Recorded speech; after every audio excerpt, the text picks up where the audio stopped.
Coach Mazey joins us. Any questions for Coach? Start with Sam Caniglio. We're going with Sam to start. By the way, you nailed my name, Coach. I appreciate that. Well, it's just like it's spelled, right? Yeah. You'd be surprised. People struggle with that one. 15 pitchers tonight for both teams. Have you ever seen 5 pitchers in one inning? Probably. But, when you're on the good end of that, you'd like to see 10 in one inning if you can, So they're doing what we're doing, trying to find guys who can pitch for them down the stretch, and sometimes you can tell in one hitter if they can or they can't. So I don't blame them at all for doing what they were doing.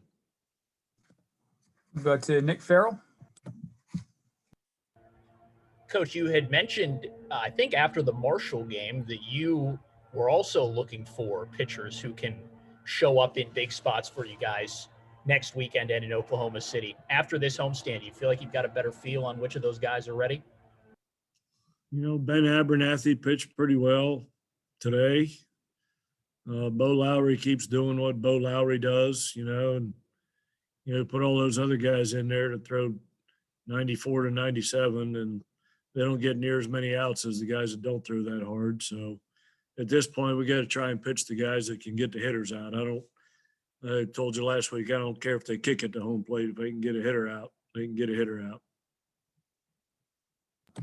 Back to Sam. Go ahead. I want to ask you about Ben. I'll just put it simply. What's the importance of having a utility guy that can play infield and pitching, especially down the stretch of the season like this? Yeah, he started the first game at second base, got a hit, got a stolen base, and comes in and throws 2 pretty good innings. It's a pretty good day for a two-way guy, and we've got a history of two-way guys with, Zarb doing really well. And, he's kind of valuable on both ends. He's probably the fastest guy on our team, best base stealer, and has a really good slider. So there's a chance you'll see more of that cat going down the stretch.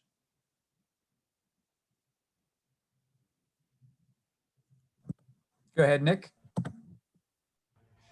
Coach, Tyler Doanes had a really solid game today. What has he provided for you guys this season, particularly with a veteran presence in the dugout during a very trying season? Yeah. It's funny you call it a trying season because guys like him are still trying, and that's what they've got to do. Sometimes the best thing for you in your career is to take some time off and evaluate things and take a rest. And he did that. He went on a stretch of games he didn't play much and got a chance to watch the Mountaineers play from the dugout. And when you do that, sometimes if you take it the right way, it's the best thing for you. And now he's doing some good things at home plate. Hey, Coach, quick follow-up then. Let's, I guess, flip the script. You got a lot of young guys that have really made some good contributions for you recently.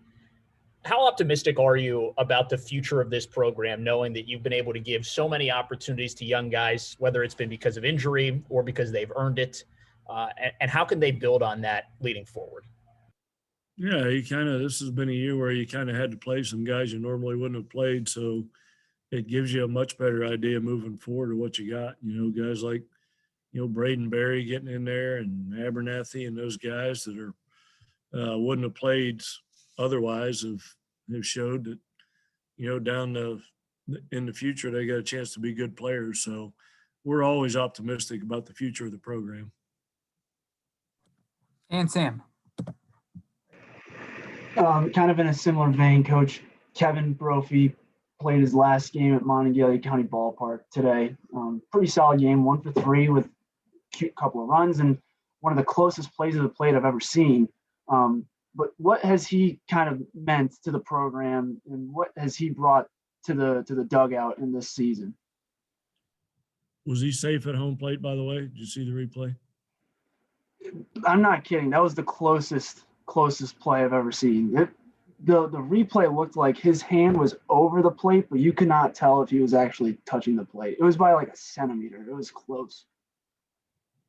Yeah, bro's been a lot of fun to have around. We kid him about, being 40 years old and all that stuff, but he's the guy that kind of takes care of every freshman class that comes in here because he's the upperclassman that knows the ropes and has been around the longest. And it seems like he's all the freshmen kind of look to him to see how we do it on the field, off the field, and he's always got a smile on his face and a great personality. He's going to be successful in life when he moves on after baseball. It's he's been around for 5 years now. It's been a long time since we hadn't had Brophy on the field. So I know from a personal standpoint, I sure am going to miss him. Kevin Kinder and then Nick. Coach, with a little bit of the shorter turnaround between your final series and the Big 12 tournament, will guys be on a pitch limit, especially people that you're thinking might have to eat up some innings if you're going to make a run there? Don't know that yet. It's you like to think, because whoever pitches Thursday is probably going to have to potentially maybe come around and pitch on Tuesday. So that kind of throws a little bit of a wrench into the plan. So I don't know if Wolf goes out there and he's pitching well against Texas. You got an opportunity to win a game at Texas against Texas. It'd be pretty hard to take a guy out of the game. We've done that in the past. Nick Snyder was pitching really well in the Big 12 championship game a couple years ago, and we took him out of the game so he could start the first game of the regional. And worked out for the first game of the regional, but it didn't work out for the Big 12 championship. So, that's something we got to talk about and think about and figure out how we're going to do that. Not anything that we've decided yet, but we'll just kind of see how it plays out. Go ahead, Nick. All right, Coach, are you ready for an obvious one? Oh boy. So No. Texas. None of them are obvious. Right. So Texas is very much in the hunt for the Big 12 regular season title still. You guys certainly could use a few more wins before you get to Oklahoma City. How important is this series coming up, and what are you looking forward to seeing from your guys as you get another shot at a really top-tier team? Yeah, I actually think that we played pretty well this weekend because we played with a little to no pressure on ourselves.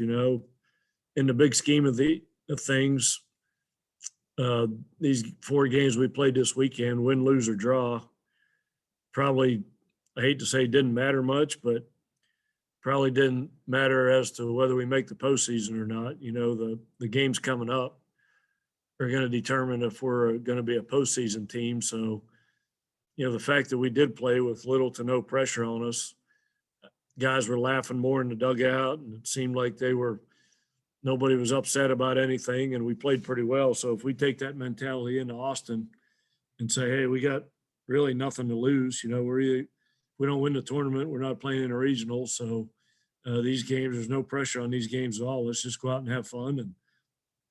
And when you do that, it's amazing how you seem to play better that way.